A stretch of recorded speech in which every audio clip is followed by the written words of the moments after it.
Magpapaliwanag ako. Tumahimik ka. Kumabit ka na nga sa haliparot na yan. Nagawa mo pang ipagkait sa akin ng tunay kong anak.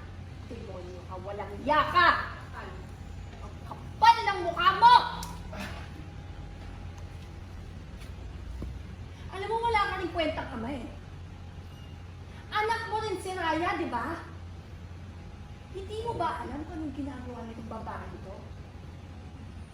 Sinasaktan niya si Raya. Alam mo ba yon? O talagang wala kang konsensya?